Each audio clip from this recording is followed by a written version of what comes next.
Welcome back to another episode of Low Tech Garage. I'm Josh, and today we're going to be talking about this. Before we get started, this is a reminder to hit that subscribe button. If you're a Jag fan, you want to see some more cool content on this XJR and some of the other vehicles we have, we think you'll like it. And of course, if you do like the content in this video, hit that like button. It really helps other people see it. And if it helped you out or if you have any questions, go ahead and leave a comment. But now let's get into the content of the video, and that is this keyless entry remote right here. Now, these are notoriously flaky on the X308 XJR. They often kind of wear out from what I understand, and there's several reasons why, and the fixes can actually be pretty easy and pretty cost effective. When I first got my XJR, the remote was absolutely terrible. I mean, it worked, but I had to be right up against the door and press the button a million times, and even then it was hit or miss. And then randomly it would, periodically work from a distance, but it was just unreliable at best. I changed the batteries out a few months after I got the vehicle. Didn't really do much, and I kind of just sidebarred the project and said I'll figure it out later. Now here we are much later, and I never did it, and it's the most ridiculous thing because I use the vehicle every single day, and this is one of those little quality of life upgrades that really can't be that hard to do. So I decided this time I was going to tackle it once and for all, and boy was it easy. So first things first, proving to you that it does work. One press, and lock. Look at that, like a normal car, how amazing. And I know it probably sounds stupid, but you have no idea how happy that makes me. But like I mentioned, there could be a few different things that are causing you to have issues with your keyless entry. So if you're having reliability issues or it just isn't working, there's a few different steps that you can go through. And I'm going to suggest going with the cheapest and easiest first and then working your way up from there. That's always a good approach when diagnosing a problem. That's what I did. I just happened to get extremely lucky and have the easiest fix of all. So let's start with that cheapest and easiest one. So for this, you don't even need any tools. Honestly, a regular house key will do. Super straightforward. All you gotta do is insert the key into this little gap on the side of the remote there and twist gently, and it pops it to where you can separate the two halves, like so. Look at that, easy peasy. Now, like I mentioned before, I did change the batteries on this remote ages ago, and I decided to do it again while also making this little tweak just to really improve my chances of making sure it would be the best possible. So I'll show you the type of batteries. You can get them on Amazon, and we'll include a link below as well. So the remote is going to use two of these little 2016 or CR 2016 little kind of disc batteries here. I always want to call them watch batteries, but I think they're a little big for that. So you're going to need two of those. Honestly, I think you can buy bulk packs for pretty cheap on Amazon. And it wouldn't hurt to just have some on the shelf if you plan on keeping your car for a while. That's what I did. And like I said, we'll include a link as well. So basically, you can see which way up the batteries are supposed to go. And all I had to do for mine, actually, I'll show you how I had this idea, because this isn't something I looked up online. So you see this little wear pattern on the contact here. I realized, a wear pattern like that usually comes from movement, right? Like you would think that may actually be that the battery's kind of able to move, which in my mind meant that perhaps it wasn't making the best physical contact. It wasn't being pressed firmly against that surface. So what did I do? I bent these tabs up ever so slightly. And actually, you can see that's about the angle I bent them to. I literally just used my fingernails. It's really not anything complicated. And truly, that is what made all the difference for me. I told you, it was ridiculously easy, but I went from trying it right before doing this, pressing the button, nothing would happen, it sucked, it was crazy, and then, again, putting the fresh batteries in, didn't really do anything, bent the tabs up, put the fresh batteries in, and it worked perfectly. Just to be thorough and comprehensive, let's say that you've done the little tab bending now. You just put your batteries back in this way around, and close your remote up like that. You just make sure they're lined up in there as well before you clip it closed, and you just press down and the two halves will snap together. Now, I am sending good vibes through the screen at you, hoping that that's what it is with yours, because that is the easiest possible fix. So fingers crossed that solves it for you. But if not, it's okay. I can at least give you information on what the possible next steps to try are past that. And predictably, it boils down to two possible things: the remote itself, which is the sending unit, and the receiver that's in the actual car. So there's two ways to look at it. And it depends on what your preference is. Honestly, I would suggest checking the car first, because it's something where if you can see that the component in there is broken, you can save yourself some money on buying the actual clicker itself. But obviously you're welcome to, flip the script and decide to try the clicker first. So let's go out to the car, and I'm going to show you where that I was told to check. I've actually yet to look at this myself because I didn't have to, but we're going to go find out together. So from what I'm told, it should be under this side of the trunk. And with that cover removed, I believe this is the fuse panel that they were referring to. So let's see if we can get this thing opened up and take a look inside. And with a moment of poking around, it actually turns out it's not even inside. It's that little guy down there.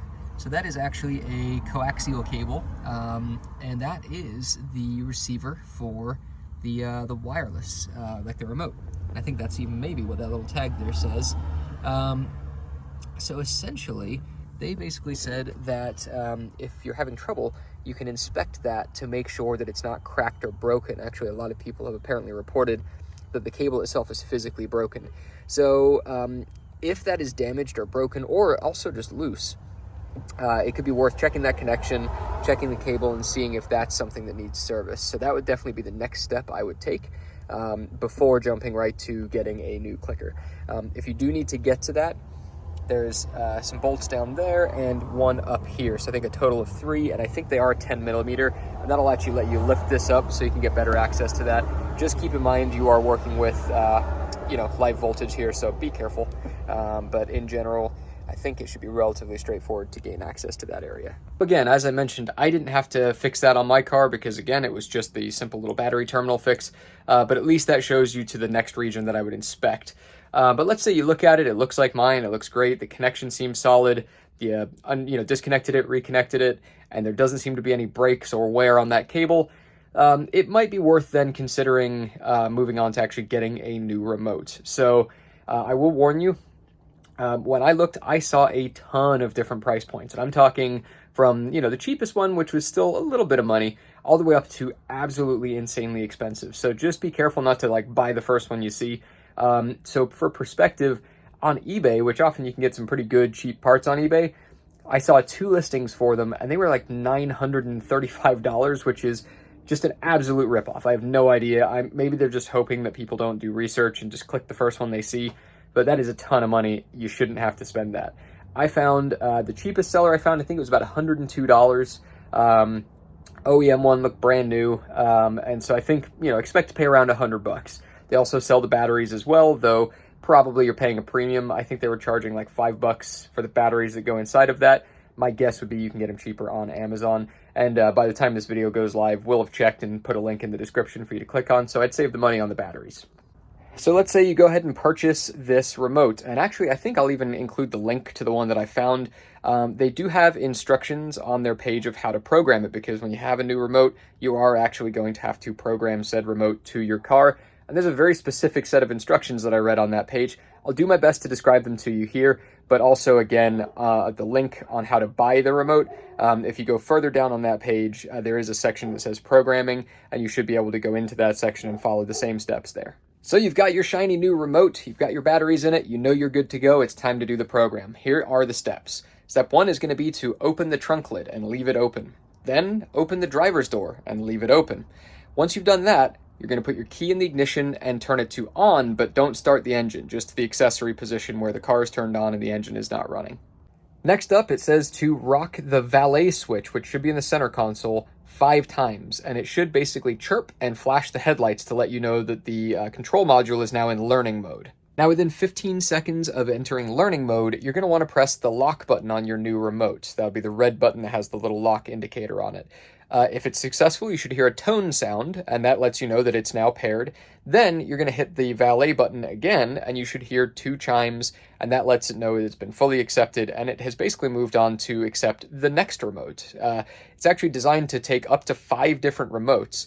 So if you only have one, you're actually going to just repeat the process with the same remote 5 times. It'll put the one remote in all 5 slots. That's perfectly okay. But if you have 2, then you'll do the first one on the first one, and then by the second one, hit the lock button on your second remote. That'll pair it to position number 2, and so on and so forth. If you only have 2, you can just keep going with the second one, and it'll fill out all the remaining spots with that.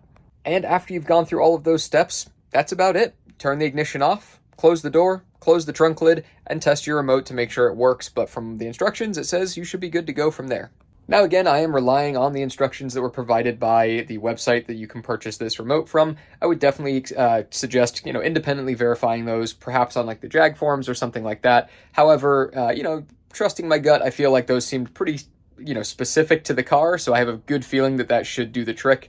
But yeah, if you do end up trying this, I'd love to see a comment below as well. If you end up needing to actually purchase a new remote, I'd love to get a little more additional information down in the comments from people who've done the other methods, because again, I only did the simplest method myself. And that's about it. That's the 3 things to look at if you're having keyless entry trouble in your Jag. Any of the X308s should have the same method to them. So hopefully, fingers crossed, yours was the first one like mine. It was something super simple, and within 5 minutes and with a few bucks worth of batteries, you were off and running. But even if not, I do hope that the information provided on the other 2 at least points you in the right direction and helps get yours resolved, because it is just so nice having a working remote when all the other luxury features in the car are so nice. Having a crappy remote kind of kills the fun every time you get in and out of it. So if this was helpful to you, please hit that like button. That lets other people know this was a good video with some good engaging content. And of course, leave comments as well, because it lets people know that you like what you saw or you had questions and you want to know more. And if you really like the Jag content, please do hit that subscribe button. And if you really like it, hit that notification bell, because it really helps us grow the channel. And we've got more great content coming. I promise you that. That does it for today. So we'll catch you on the next one.